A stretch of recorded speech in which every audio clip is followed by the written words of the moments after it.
The war is over. It's 1919. Get your newspaper.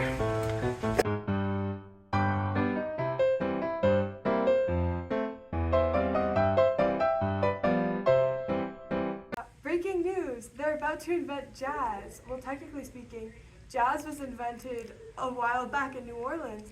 But things are happening. When the war started, there were a lot of openings in factory jobs in the north as men were leaving to fight, and production increased to make war goods that were needed in the front lines. Over the course of the past few years, millions of people have migrated from the south to the north to pursue job opportunities.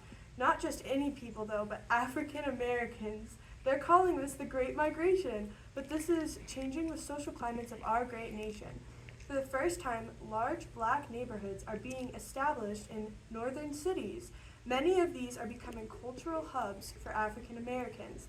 One of these neighborhoods that is growing prominent is a little corner of New York City known as Harlem. Spoiler alert, they're about to make sick music and other art here. White people even might start to listen to music by black people, which would drastically change racial dynamics in the country. But we're getting ahead of ourselves. Black culture in America is changing in more ways than one. At the start of the war, organizations such as the UNIA and NAACP were created for people of color in the country to help one another and advocate for political change in the country. The moral of the story? Times sure are changing, folks. Now back to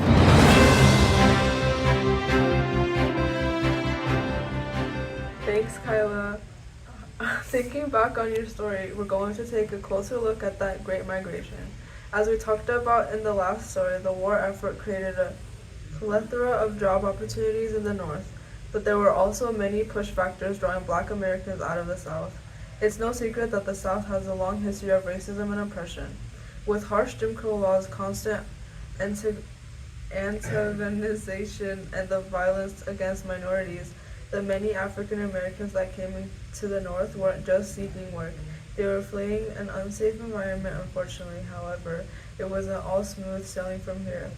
Shortly after the end of the war, just this August, the white citizens of Illinois lashed out against their new black neighbors. Eyewitnesses report a rock was thrown at a black teenager by the name of Eugene Williams when he crossed an unofficial segregation line at the beach. The rock killed the boy, and while many report that the man who threw it was a white man, a black man was arrested for the crime. When the black population protested this, the whites of the area pushed back and things got very violent very fast. 38 dead after the most violent riot in Illinois history, with white racists committing arson, murders, assaults, and other unspeakable crimes in the black neighborhoods of the city. The Chicago race riots were absolutely devastating and heartbreaking, but fortunately, the African Americans have still been making great strides towards a better way of life and racial equality. Now to Sophia, with more on that.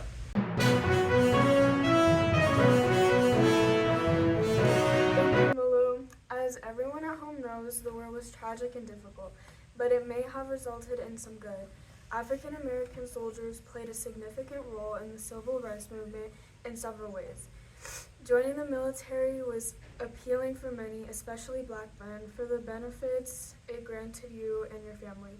Serving our country could also win over respect back home for men who had only been treated as less than their whole lives.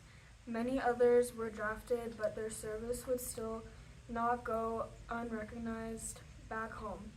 Their service in the armed forces during the war highlighted them fighting for freedom abroad while facing oppression at home. Many returned back home with a new determination to fight for their rights. Their participation in the civil rights organizations such as the NAACP helped boost the movement's message and demand for equality and freedom.